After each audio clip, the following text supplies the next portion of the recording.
तरह digital infrastructure अगर वो बिल्ड करते रहे तो बहुत जल्द इंडिया सुपर पावर बनने के इम्कानात भी हैं। जी बिल्कुल ऐसे ही है, सही कह रही हैं आप। और हम जैसे कि नीचे हैं और हम नीचे से नीचे जाते जाएंगे और वो प्रोग्रेस उनकी ऊपर है, वो ऊपर से ऊपर जाते जाएंगे। बस यही उनकी है प्रोग्रेस की क्या वजह है? उनकी प्रोग्रेस की वजह। उनकी अब उनके जो कोविड आया था तब भी काफ़ी ज़्यादा जॉब्स गई थी, और अब कोविड से पहले ही देखा आपने कि जैसे टोयोटा ने अनएम्प्लॉयमेंट की, टोयोटा ने, होंडा ने, बड़ी बड़ी कंपनीज जो सी वो अपनी एम्प्लॉयज़ को जो है वो ले ऑफ कर रही हैं। और क्योंकि और जो इंडिया है उसके है, इंडिया ने आउटसोर्सिंग के ऊपर गया है, आउटसोर्सिंग वो कर रहा है। और उनके जो लोग हैं उनको एक तो एथिकल वो काम करते हैं, और जितने भी अब जैसे आईटी सर्विस में आप देख लें तमाम इंडियंस जो से हैं वो सीईओ की पोस्ट के ऊपर हैं।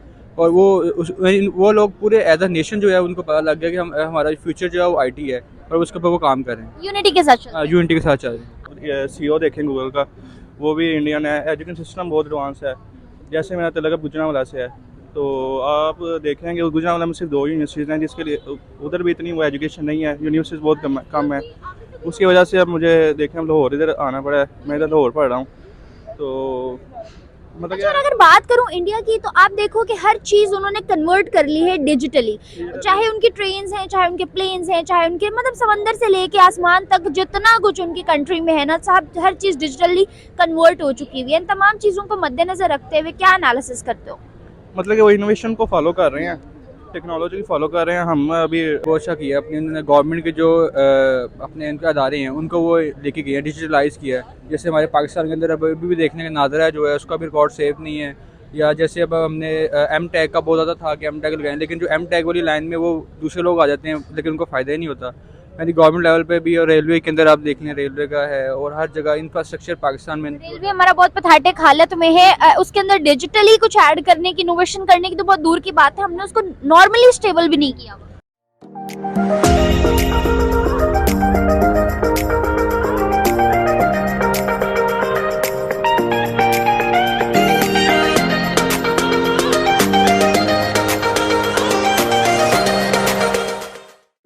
अस्सलाम वालेकुम, नमस्ते एंड सत श्री अकाल व्यूअर्स, आई मैं वैष्णव और आप लोग देख रहे हैं मेरे यूट्यूब चैनल। वीडियो शुरू करने से पहले मेरे चैनल को लाइक, सब्सक्राइब और बेल आइकन को क्लिक करना बिल्कुल मत भूलिएगा। आज इस टॉपिक पे हम मौजूद पाकिस्तानी आवाम से मैं बात करने जा रही हूँ। मेरा सवाल ये है कि इंडिया का एक secret formula is coming up to dominate the world in 2023। जी हाँ, इसका मतलब ये है कि इंडिया के पास 2 बहुत मेजर प्लस पॉइंट्स हैं। एक है पब्लिक डिजिटल इंफ्रास्ट्रक्चर और दूसरा है G20 की प्रेसिडेंसी। इन दोनों को यूज़ करते हुए इंडिया 2023 में क्या कमाल दिखाने वाला है, किस चीज़ का एक्सपोजर वो और करने वाला है, जानते हैं पाकिस्तानी अवाम से। और अगर पाकिस्तान इन्हीं सब चीज़ों को ऐसी तरह से लेके चलता रहा तो आने वाले टाइम में हमारा इंफ्रास्ट्रक्चर कहाँ स्टैंड कर रहा होगा, ये भी जानते हैं उनसे। और मेरे ओपिनियन जानने के लिए कीप वॉचिंग। अस्सलाम वालेकुम। वालेकुम अस्सलाम। क्या नाम है आपका? बिलाल आतिफ। बिलाल, मेरा सवाल आपसे ये है कि अगर बात करूं पब्लिक इंफ्रास्ट्रक्चर की और ऑन अनदर हैंड से G20 की प्रेसिडेंसी की, तो दोनों लीड करने जा रहे हैं आने वाले टाइम में इंडिया। एक तो G20 की प्रेसिडेंसी बहुत बड़ी अचीवमेंट है इंडिया की, जो वो लोग कश्मीर में होल्ड करवा रहे हैं। और अगर दूसरी जानिब देखा जाए पब्लिक इंफ्रास्ट्रक्चर को, तो उन्होंने एक दुनिया को नया रंग दिखाया कि इस तरीके से भी डेवलपमेंट हो सकती है, इस तरीके से भी कंट्री को जो है ग्रूम किया जा सकता है। किस नज़र से देखते हैं इस चीज़ को? ये तो है कि इंडिया काफ़ी ज़्यादा पाकिस्तान से आगे जा रहा है, और पाकिस्तान जो है गवर्नमेंट लेवल पे कोई काम नहीं हो रहा। और इंडिया ने जो है उनके पॉलिटिशियंस ने जो है इसको एक स्टेप फॉरवर्ड करके उन्होंने काम किया है। और आईटी के अंदर उन्होंने बहुत अच्छा किया है। उन्होंने गवर्नमेंट के जो अपने इनके अदारे हैं उनको वो लेके गए हैं, डिजिटलाइज किया है। जैसे हमारे पाकिस्तान के अंदर अभी भी देखने का नादरा जो है उसका भी रिकॉर्ड सेफ नहीं है। या जैसे अब हमने एम टैग का बहुत ज़्यादा था कि एम टैग लगाएं, लेकिन जो एम टैग वाली लाइन में वो दूसरे लोग आ जाते हैं, लेकिन उनको फ़ायदा ही नहीं होता। यानी गवर्नमेंट लेवल पे भी और रेलवे के अंदर आप देख लें, रेलवे का है, और हर जगह इंफ्रास्ट्रक्चर पाकिस्तान में। रेलवे हमारा बहुत पथाटे हालत में है। उसके अंदर डिजिटली कुछ ऐड करने की, इनोवेशन करने की तो बहुत दूर की बात है, हमने उसको नॉर्मली स्टेबल भी नहीं किया जी। और इसके अंदर हमें अगर डिजिटल हम कहते हैं, जैसे अब ऐप्स हैं, अगर गवर्नमेंट की अगर ऐप होती है तो उसका जो इंटरफेस है वही ऐसा होता है कि एक आम आदमी समझ नहीं सकता, वो बहुत लैग करी होती है उसके अंदर। और यानी गवर्नमेंट इस तरफ दे नहीं रही कि हम ना काम करें इस तरफ। उनका ये होता है कि बस गवर्नमेंट के प्रेशर में आती है, थोड़ा बहुत वो शुरू तो करते हैं लेकिन काम, लेकिन उसको वो अच्छा ऐसा नहीं करते कि आवाम उसे यूज़ कर अच्छे सके। तरीके से परफॉर्म नहीं कर पाते। और जहाँ तक बात है, इंडिया ना सिर्फ अपने मुल्क में ये सब कुछ कर रहा है बल्कि पूरी दुनिया को बता रहा है कि डिजिटली परफॉर्म कैसे करते हैं, डिजिटली जो है ना इंफ्रास्ट्रक्चर स्ट्रॉन्ग कैसे करते हैं, पब्लिक इंफ्रास्ट्रक्चर के ऊपर स्पेशली बहुत ज़्यादा फोकस कर रहा है। उसके पीछे क्या रीज़न है, कौन सी ऐसी चीज़ है जो उनको ये सब कुछ जो है परफॉर्म करवा रही है, या फिर कौन सी ऐसी स्टेबिलिटी है उनके पास जिसकी वजह से वो इतना स्ट्रॉन्ग है? उनमें ये है कि जो उनके जो पॉलिटिशियन है जो वो लेते हैं उन वो पूरा स्टडी करके वो ले रहे होते हैं, उन्होंने बैरोक्रेट्स अपने रखे हैं और जो लोग हैं उनसे वो मशावरत करके करते हैं। यहाँ पे हम क्या करते हैं कि सियासत की नज़र हम सारे प्रोजेक्ट्स कर देते हैं, उसके अंदर हम जैसे सियासी भर्तियाँ जो हम कहते हैं ये करते हैं, जिस वजह से जो हमारे यहाँ पे इशू आता है। और इंडिया का जैसे रेलवे का निज़ाम दुनिया के सबसे बड़े निज़ाम में से आता है और उन्होंने इसको बहुत अच्छी तरह किया, डिजिटलाइज किया हुआ है इसको। और वर्ल्ड हाईएस्ट ब्रिज भी रेलवे के अंदर, वो उसके इंडिया के अंदर ही है। जी बिल्कुल ऐसी है ये भी। और ये यानी ये हम यानी अगर इंडिया ने यानी उनके जो सियासतदान हैं उन्होंने बिल्कुल एक स्टेप फॉरवर्ड करके काम कर रहे हैं इस चीज़ के अंदर और डिजिटलाइज करें, उनको समझ लगी कि जो फ्यूचर है वो डिजिटल ही है। अगर हम नहीं जाएंगे डिजिटल के ऊपर तो आज नहीं तो हमें कभी ना कभी तो आना पड़ेगा।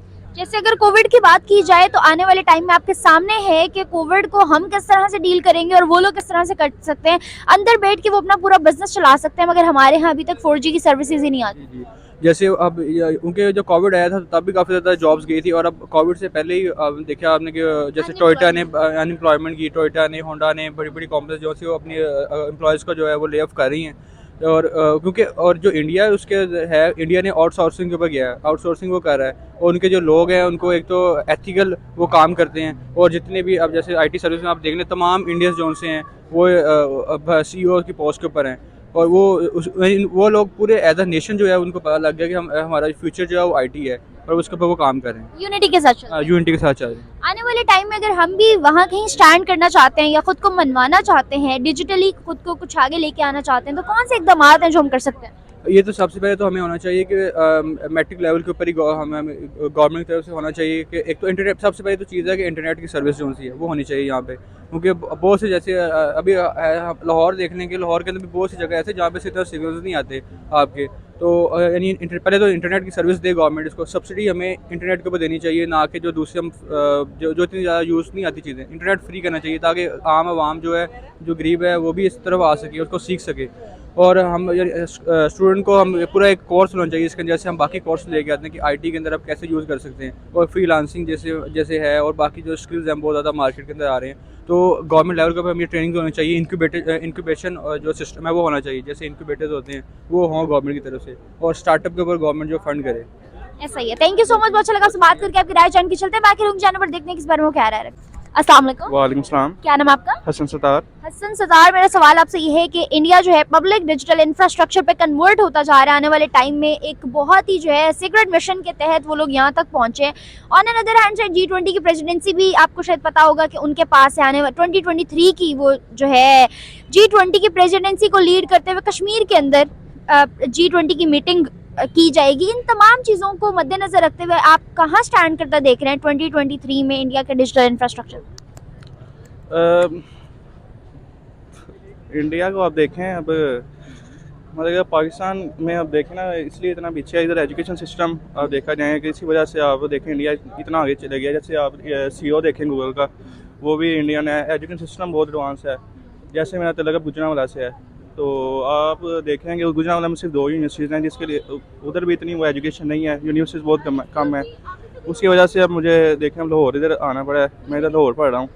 तो मतलब अच्छा, और अगर बात करूं इंडिया की तो आप देखो कि हर चीज़ उन्होंने कन्वर्ट कर ली है डिजिटली, चाहे उनकी ट्रेन्स हैं, चाहे उनके प्लेन्स हैं, चाहे उनके मतलब समंदर से लेके आसमान तक जितना कुछ उनकी कंट्री में है ना साहब, हर चीज़ डिजिटली कन्वर्ट हो चुकी हुई है। इन तमाम चीज़ों को मद्देनजर रखते हुए क्या एनालिसिस करते हो? मतलब कि वो इनोवेशन को फॉलो कर रहे हैं, टेक्नोलॉजी को फॉलो कर रहे हैं। हम अभी इतनी इधर एजुकेशन कमी है इधर थोड़े से, जिसकी वजह से हम पीछे हैं। तो इधर एजुकेशन सिस्टम को इम्प्रूव किया जाए ताकि हम भी आगे निकलें फ्यूचर में। अच्छा, और पाकिस्तान में अगर हम डेवलपमेंट करना चाहते हैं या हम इंफ्रास्ट्रक्चर को डिजिटली परफॉर्म करना चाहते हैं तो क्या हम डिजिटल लेके आ सकते हैं आने वाले कुछ टाइम में या 2023 में? नहीं, टाइम लगेगा इसके लिए, तो आहिस्ता आहिस्ता कोशिश करेंगे तो हो जाएगा फ्यूचर में। और अगर बात करूं इंडिया की तो उसकी इतनी डेवलपमेंट के पीछे क्या सीक्रेट है, क्या रीज़न है?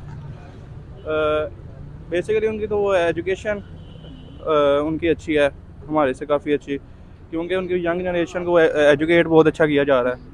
जिसकी वजह से वो आगे हैं अभी हमसे। और